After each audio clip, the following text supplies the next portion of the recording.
चार चीज समझ में नहीं आई। क्या? मोदी जी के साथ स्कूल में पढ़ा कौन? हाँ। अब मोदी जी के हाथ से चाय पिया कौन? Good question. अब मोदी जी को भीख दिया कौन? अब मोदी जी का कौन सा दर्जी ऐसा है जिसने 56 इंची का सीना नापा? वीडियो सोशल मीडिया की वायरल वीडियोस पर आधारित है, इसलिए इस पर भरोसा एकदम नहीं करना है। पिक्चर चालू करो बे। चार चीज समझ में नहीं आई। क्या? मोदी जी के साथ स्कूल में पढ़ा कौन? हाँ। अब मोदी जी के हाथ से चाय पिया कौन? Good question. अब मोदी जी को भीख दिया कौन? अब मोदी जी का कौन सा दर्जी ऐसा है जिसने 56 इंची का सीना नापा? यही नहीं, अभी और सुनिए। भाजपा का सांसद तापिर गांव बोलता है, लोकसभा में बयान देता है अंतरात्मा की आवाज पर कि चाइना ने 50 से 60 किलोमीटर जमीन कैप्चर कर ली, तो प्रधानमंत्री जी आपका सीना टाई टाई फूस हो जाता है। किस बात का? अपने मुंह में ला लिया, पहुना के मुंह में छा लिए। मोदी जी जो एक नंबर के पनौती है। मोदी जी जहाँ जाते हैं वहाँ पनौती छा जाता है। गजब बेइज्जती है। अपने घर में थे, इनका घर तबाह था। अरे बाप रे, ये तो धोती खोल रहा है।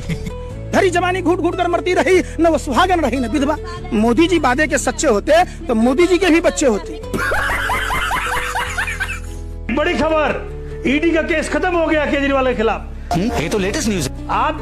आप बायस हो जाते हैं। चक्कर क्या है कि जब सुधांशु जी सामने बैठे होते हैं ना, तो आपको लगता है कितना इंप्रेस कर दे इनको। गजब बेइज्जती है। ये आपकी जो बड़ी बड़ी बातें थी ना, ट्रिलियन इकोनॉमी, क्या क्या, अरे भैया जो 11 साल से सेंटर में हो और करीब 9 साल से यूपी में हो, हिंदू बच्चा गाड़ी में नाले में गिर के 2.5 घंटा चिल्लाता रहो, मुझे बचा लो बचा लो। समझ रहे हो? अरे काहे कि तुम्हारी ट्रिलियन इकोनॉमी भाड़ में जाए, ऐसे ट्रिलियन इकोनॉमी। तो आपके पास अग्निशामक नहीं है, व्यवस्था नहीं है।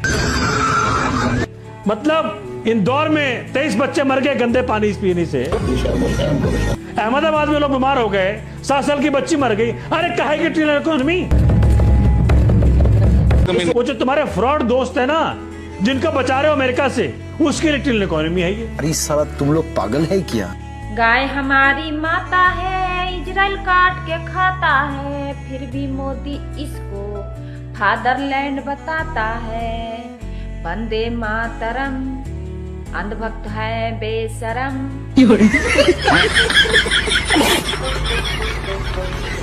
भाई ये प्रधानमंत्री निवास के सामने बीआर कैंप है। यहाँ के लोगों को नोटिस आ गया है कि 6 मार्च तक आप खाली कर दो। लोग सवाल उठा रहे हैं कि भाई साल भर पहले जब चुनाव हो रहे थे, यहाँ से अरविंद केजरीवाल, दिल्ली के पूर्व मुख्यमंत्री के सामने प्रवेश वर्मा, जो आज मंत्री बने हुए हैं, जिन्होंने अरविंद केजरीवाल को हरा दिया है, उस समय चुनाव के समय वो प्रचार कर रहे थे और कह रहे थे जहाँ झुकी वहाँ मकान। ये देखिए लोग ये पोस्टर लेके आए हुए हैं, जो उस समय का पैम्पलेट होगा, प्रचार के लिए होगा। ये देखिए, ये रहा प्रचार का पर्चा। स्वाभिमान का घर, सम्मान का घर, लोगों को कहा गया था जहाँ झुकी वहाँ मकान देंगे। ऊपर लगी है मोदी जी की फोटो, नीचे लगी है प्रवेश वर्मा की फोटो। ठीक है, नई दिल्ली ये विधानसभा क्षेत्र था, जहाँ झुकी वही मकान। तो यहाँ के लोग अब पूछ रहे हैं क्या हुआ तेरा वादा, वो कसम वो इरादा। मेरे 70 साल से कुछ नहीं हुआ है, वो रियलिटी है। 70 साल से कुछ नहीं हुआ है। ऐसे तो नहीं हो। चलो भाई देखो अब मैं क्या करता हूँ। मेरे 70 साल से कुछ नहीं हुआ है, वो रियलिटी है। 70 साल से कुछ नहीं हुआ है। इस देश में कुछ नहीं हो सकता। नहीं, बिल्कुल कुछ नहीं हुआ है। वो आपके साथ ही चाइना निकला था, और चाइना कहाँ पहुँच गया और हम कहाँ पहुँचे हैं। हमारे साथ तो एकदम पाकिस्तान निकला था। नहीं, पाकिस्तान तो यार मैं किसी गधे से थोड़ा ना अपने को कंपेयर करूंगा। मैं 5000 पुरानी सिविलाइजेशन हूँ। तो ये जब चुनाव आता है तो पाकिस्तानी की चर्चा ज्यादा होती है चाइना से। Good question. नहीं, ऐसा कुछ नहीं है। वो पुरानी गवर्नमेंट्स का था, पाकिस्तान की चर्चा, पाकिस्तान के साथ एक। बिहार में चुनाव हो रहा था, अमित शाह जी का बयान है, बटन यहाँ दबेगा, अगर यहाँ जीते नीतीश और लालू तो ताली पाकिस्तान में बजेगी। यार नहीं, देखिए मैं पॉलिटिकल आदमी नहीं हूँ। मैं एक नॉर्मल सीधा साधा। क्या करते? वो प्रोफेशन छोड़ दीजिए, मैं डिस्क्लोज नहीं कर सकता, लेकिन इस देश का मैं एक सिटीजन हूँ।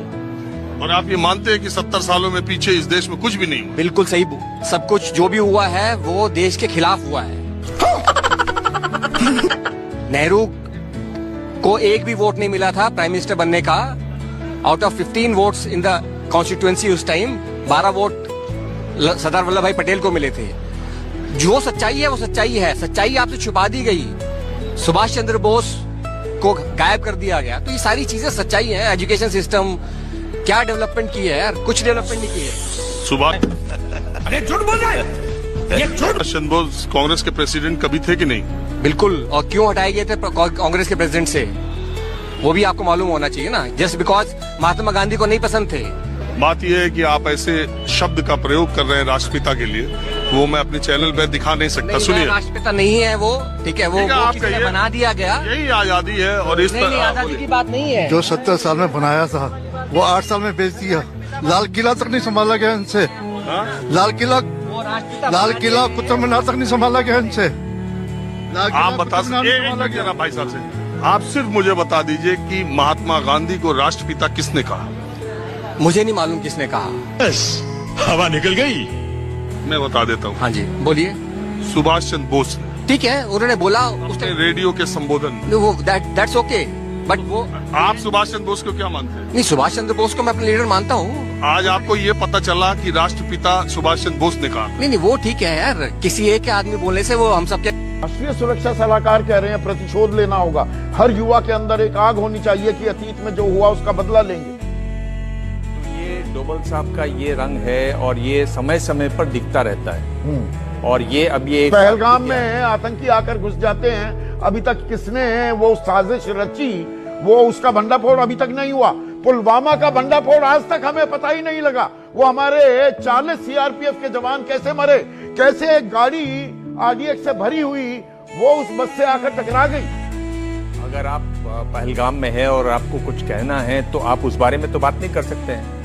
उस बारे में तो सवाल इतने हैं कि जिनके आप जवाब नहीं दे पाएंगे, तो आप कुछ तो बात करेंगे। वो ये तरीका है बात करने का, यही है जहां पर वो कुछ बोल सकते हैं।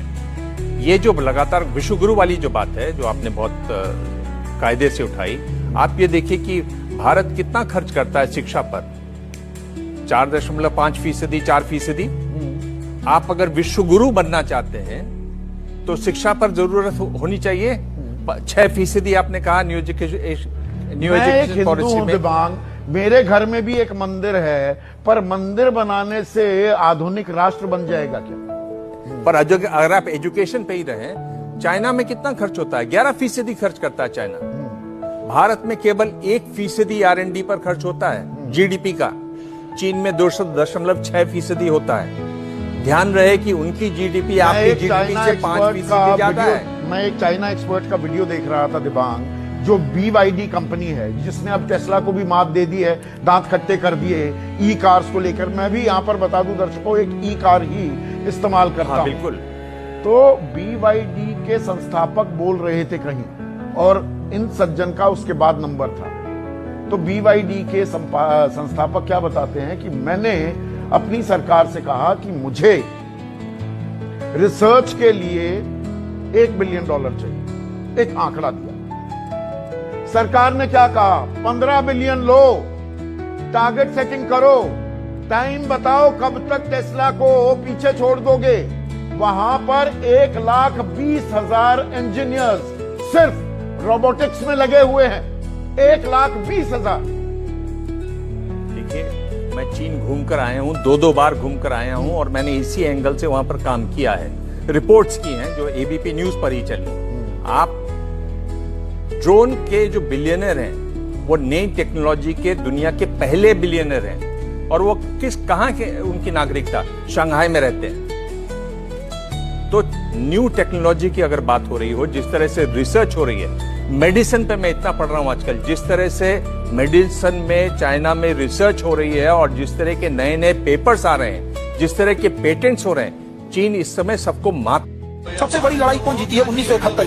पूरी दुनिया में गिनीज बुक ऑफ रिकॉर्ड है। 1971 की लड़ाई में पाकिस्तान के 93,000 फौजियों ने सरेंडर किया था। 93,000। उससे बड़ी जीत दुनिया में किसी की नहीं। ऐसा क्यों हुआ था, आप कभी गौर कीजिएगा।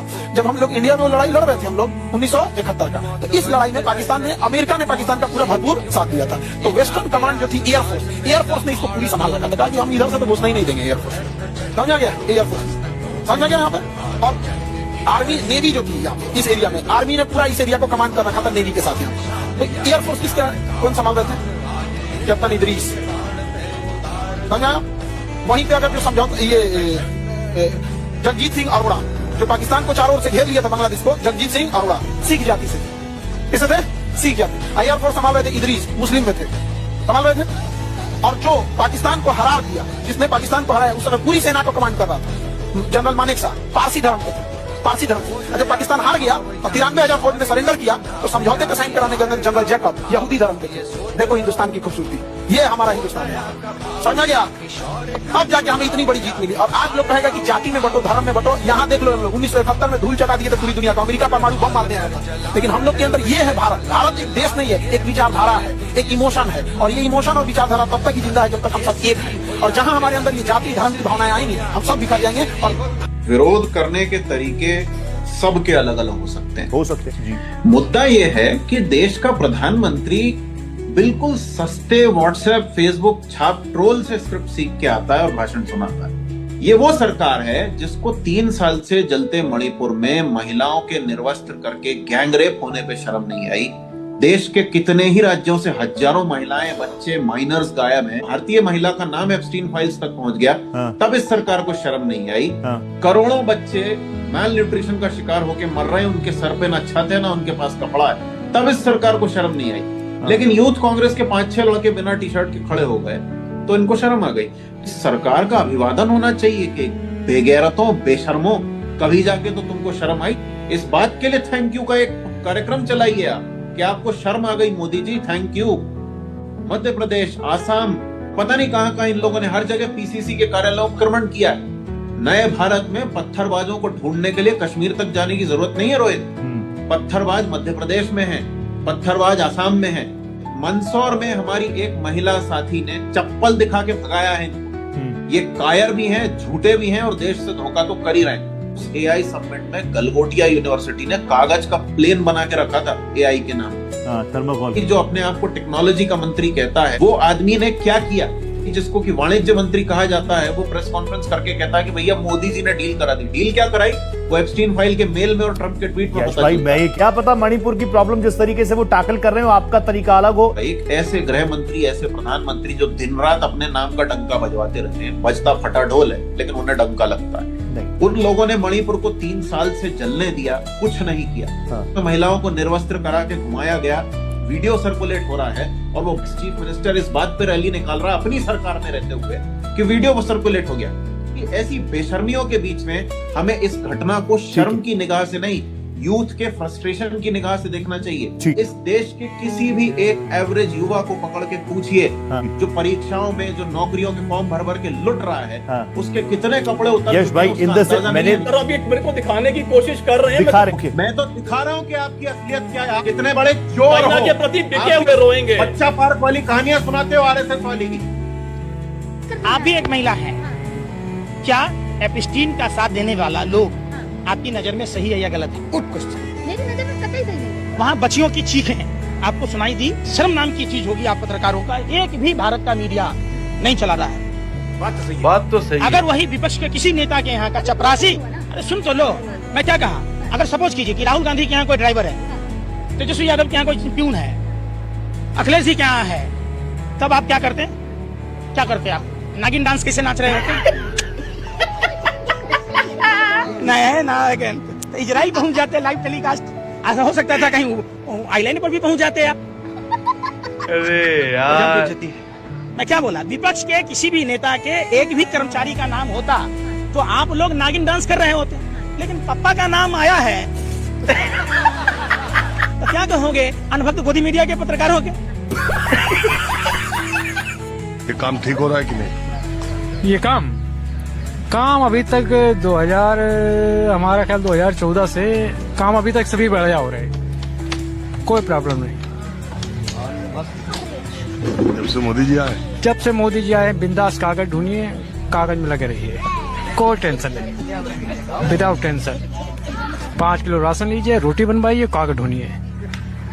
पहले ही बात तक कागज जुड़ा है, इसके पहले भी नहीं, अरे उसमें इससे पहले अभी कागज बदलवाइए, फिर उसके बाद आया कि वो बनवाइए, आधार कार्ड बनवाइए। अब आधार कार्ड नहीं होगा तो उसके पीछे फिर आप जन्म प्रमाण पत्र बनवाइए, और जन्म प्रमाण पत्र भी नहीं चलेगा तो फिर आप अपने बाप दादों के जन्म प्रमाण पत्र बनवाइए। कुछ ना कुछ बनवाइए आप, बस फ्री मत रहिए। बिल्कुल, बहुत काम है, काम की कोई कमी नहीं। तहसील कचहरी जाते हैं। बिल्कुल, भाजपा एक ऐसी गाड़ी लेके चल रही है जिसमें चारों इंडिकेटर जल रहे हैं। नहीं, आगे के दो पीछे के दो, तो और किधर को मुड़ेगी ये समझ में नहीं आ रहा है। अब सुनिए, ये कंफ्यूज करके रखा हुआ है पूरे देश को, कह कुछ रहे हैं कर कुछ रहे हैं। अनिल जी सुनिएगा, अभी पीछे प्रयागराज में बच्चों ने अपनी नौकरी को लेकर के कुछ प्रोटेस्ट किया तो उनको लाठियों से पीट दिया गया। वहां से शुरू करता हूं। आपके शासन में बेरोजगारों के सपने कब तक टूटेंगे? भाजपा की थ्योरी है बटोगे तो कटोगे, और प्रैक्टिकल है जुटोगे तो कूटेंगे।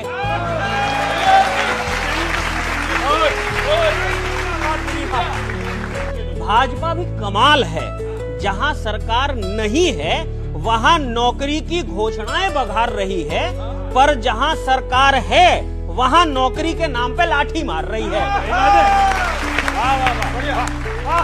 लाठी लाठी मार रही है। कुछ दिन पहले हेमंत सोरेन ने कहा ये लोग पॉकेट मार हैं, भाजपा वाले, ये लोग पॉकेट मार हैं।